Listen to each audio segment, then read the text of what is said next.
Hello friends, সহজে দর্শন শিক্ষা ইউটিউব চ্যানেলে তোমাদের সকলকেই স্বাগত। আজকের এই ছোট্ট ক্লাসটি একাদশ শ্রেণীর ছাত্রছাত্রীদের জন্য খুবই গুরুত্বপূর্ণ হতে চলেছে। তোমরা তো জানো যে তোমরা এই বছর থেকে সেমিস্টার সিস্টেমে পড়াশোনা করছো। পুরনো যে সিলেবাস ছিল সেটা বদল হয়েছে, আগের সিলেবাস কিন্তু এখন আর নেই। কাজেই এই নতুন সিলেবাস অনুযায়ী কিভাবে পড়াশুনো করলে তোমরা প্রত্যেকটা সেমিস্টার খুব ভালোভাবে ক্লিয়ার করে নিতে পারবে, সেই বিষয়টি মাথায় রেখে তোমাদের একাদশ শ্রেণীর ক্লাস আজকের থেকে আমরা শুরু করেছি। আমি এর জন্য খুবই দুঃখিত যে আমি আগে তোমাদের ভিডিও বা ক্লাস দিতে পারিনি, কিন্তু তোমরা চিন্তা করবে না, এখন থেকে তোমরা কিন্তু প্রতিনিয়ত ক্লাস পেয়ে থাকবে। তো দেখো, প্রথমেই শুরু করি তোমাদের প্রথম অধ্যায় থেকে। তোমরা যদি জানতে চাও যে তোমাদের সিলেবাসে কী রয়েছে, তো তার জন্য একটা ডিটেল ভিডিও কিন্তু আমি বানিয়ে রেখেছি, তোমরা চাইলে সেটা চেক করে নিতে পারো। সেখানে তোমরা এই সেমিস্টার সিস্টেমে যে পড়াশুনো করবে তার 4টে সেমিস্টারের টোটাল সিলেবাস কিন্তু উল্লেখ করা রয়েছে। প্রথম প্রশ্ন, দর্শন শব্দের উৎপত্তি হয়েছে কোন ধাতু থেকে? দেখো, উত্তর হবে গ্রিস ধাতু থেকে। কিভাবে একটুখানি বুঝিয়ে বলি তোমাদের। দর্শন শব্দটির উৎপত্তি হয়েছে দৃশ ধাতুর সাথে অনট প্রত্যয় যুক্ত করে। তো যখন আমি বলছি যে দৃশ ধাতুর সাথে অনট প্রত্যয় যুক্ত করে, কথাটা ধ্যান দিয়ে শোনো আর বোঝো যে দৃশটা কি, দৃশটা হচ্ছে ধাতু, আর অনটটা কি, অনটটা হচ্ছে প্রত্যয়, রাইট? এরপর প্রশ্নটা দেখো, প্রশ্নেও কিন্তু বলা হয়েছিল যে কোন ধাতু থেকে দর্শন শব্দের উৎপত্তি হয়েছে, সংস্কৃত কোন ধাতু থেকে, সেই জন্য উত্তরটা হয়েছে দৃশ ধাতু থেকে। ঠিক আছে, একইভাবে যদি তোমাদের প্রশ্ন করা হয় যে ড্যাশ প্রত্যয় যোগ করে দর্শন শব্দটির উৎপত্তি হয়েছে, তাহলে কি হবে? উত্তর হবে অনট। কেন? কারণ একটু আগেই আমি তোমাদের বললাম যে দর্শন শব্দটা দৃশ এ ধাতুর সাথে অনট এই প্রত্যয়টি যোগ করে উৎপন্ন হয়, তাই না? এই প্রসঙ্গে তোমাদের আমি আরও একটা কথা বলে রাখি যে এই প্রথম সেমিস্টারটি তোমাদের যে পরীক্ষা হবে সেটা হবে টোটাল এমসিকিউ প্যাটার্নে। ঠিক আছে, অর্থাৎ তোমাদের প্রথম সেমিস্টারে পরীক্ষা হবে টোটাল 40 নাম্বারের, আর এই 40 নাম্বার কিন্তু পুরোটাই এমসিকিউ থাকবে। তবে মনে রাখবে, এমসিকিউ মানে সবসময় এই নয় যে তোমাদের একটা প্রশ্ন দেওয়া হলো আর তার সাথে 4টে অপশন দেওয়া হলো, এরপর তুমি সেই 4টে অপশনের মধ্য থেকে একটা উত্তর চয়ন করে নেবে। এমসিকিউ এর কিন্তু বেশ 6 থেকে 7টা ধরন রয়েছে, সেগুলো তোমাদের বোর্ড থেকে একটা নোটিশের মাধ্যমে জানিয়ে দেওয়া হয়েছে। তো সেই সমস্ত যে 6 থেকে 7 ধরনের এমসিকিউ রয়েছে, সেই সমস্ত প্যাটার্নে কিন্তু তোমাদের এমসিকিউ প্রশ্ন পরীক্ষায় আসবে, আর সেই প্রত্যেকটা প্যাটার্ন কিন্তু যথেষ্ট জটিল।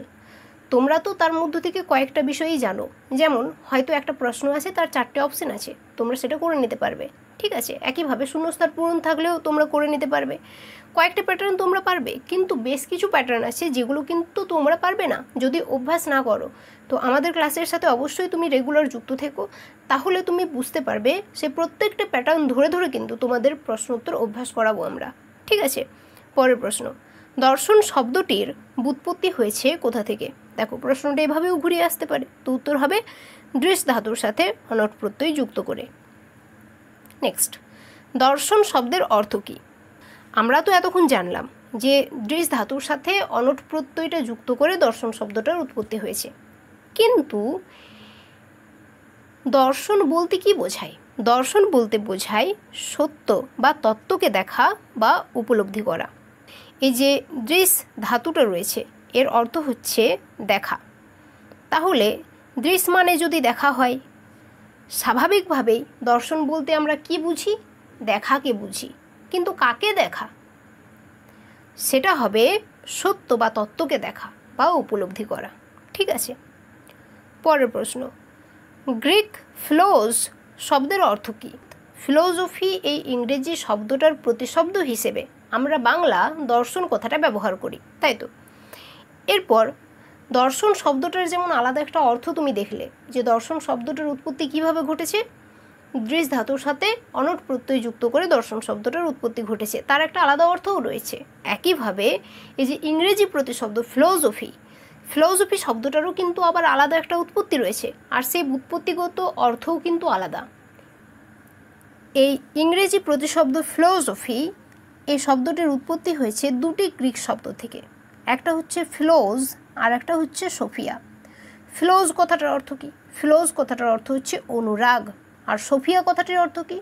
সোফিয়া কথাটির অর্থ হচ্ছে জ্ঞান। ঠিক আছে, তো তোমাদের পরীক্ষায় প্রশ্ন কিন্তু এভাবেও আসতে পারে যে গ্রিক শব্দ ফিলোজ এর অর্থ কী। তো সেক্ষেত্রে যদি 4টে অপশন থাকে তোমরা অবশ্যই চুজ করে নিতে পারবে যে অনুরাগ উত্তর হবে। তাহলে প্রশ্নটা যদি এভাবে আসে যে ফিলসফি শব্দটির উৎপত্তিগত অর্থ কী, তখন কি হবে উত্তর? উত্তর হবে জ্ঞানের প্রতি অনুরাগ। ঠিক আছে, আর পাশ্চাত্যে এই অর্থে কোনো একজনকে দার্শনিক বলা হয়, যে দার্শনিক হচ্ছেন তিনি যিনি জ্ঞানানুরাগী, অর্থাৎ যার জ্ঞানের প্রতি অনুরাগ রয়েছে। ঠিক আছে, নেক্সট, ভারতীয় দর্শনের মূল উৎস কী? দেখো, ভারতীয় দর্শনের মূল উৎস হচ্ছে বেদ। বেদ শব্দের অর্থ কী? বেদ শব্দের অর্থ হচ্ছে জ্ঞান বা বিদ্যা। আচ্ছা, তোমাদের জন্য আমার একটা প্রশ্ন, যে বেদ শব্দটার উৎপত্তি কোথা থেকে হয়েছে? কমেন্টে লিখে অবশ্যই জানিও। ঠিক আছে, বেদের অপর নাম কি? বেদের অপর নাম শ্রুতি। কেন বলা হয়? প্রাচীনকালে বেদকে শুনে শুনে মনে রাখা হতো, তাই বেদের অপর নাম শ্রুতি। নেক্সট, বেদ কয়টি? বেদ হলো 4টি। 4টি বেদ কি কি? 4টি বেদ হলো ঋক, সাম, যজুর এবং অথর্ব। বেদের অংশ কয়টি? বেদের অংশ হচ্ছে 4টি। বেদের 4টি অংশ কি কি? বেদের 4টি অংশ হলো মন্ত্র বা সংহিতা, ব্রাহ্মণ, আরণ্যক এবং উপনিষদ। আচ্ছা, এরপর এখান থেকে বিষয়টা তোমাদের একটুখানি গুছিয়ে বলি, কারণ বেদ থেকে অনেকগুলো প্রশ্ন পরপর হলো, হতে পারে তোমাদের মধ্যে অনেকের বিষয়টা গুলিয়ে যাচ্ছে। প্রথমেই দেখো, বেদ বেদ হচ্ছে 4টি। সেগুলো কি কি? সেগুলো হচ্ছে ঋক, সাম, যজুর এবং অথর্ব। এরপর মনে রাখবে যে এই প্রত্যেকটা বেদের আবার 4টি করে অংশ আছে। প্রত্যেকটা বেদের কিন্তু 4টি করে অংশ আছে। ঋগ্বেদের 4টি অংশ, সেগুলো কি কি? এই যে নিচে দেওয়া রয়েছে সেগুলো: মন্ত্র বা সংহিতা, ব্রাহ্মণ, আরণ্যক, উপনিষদ। একইভাবে সামবেদেরও 4টি অংশ: মন্ত্র বা সংহিতা, ব্রাহ্মণ, আরণ্যক, উপনিষদ। যজুর্বেদেরও 4টি অংশ, অথর্ববেদেরও 4টি অংশ: মন্ত্র বা সংহিতা, ব্রাহ্মণ, আরণ্যক, উপনিষদ। ক্লিয়ার? প্রাচীনতম বেদ কোনটি? দেখো, 4টে বেদ এতক্ষণ তো তোমরা জানতে পারলে যে বেদ 4টি, কিন্তু সেই 4টি বেদের মধ্যে সবচেয়ে প্রাচীনতম বেদ কোনটি?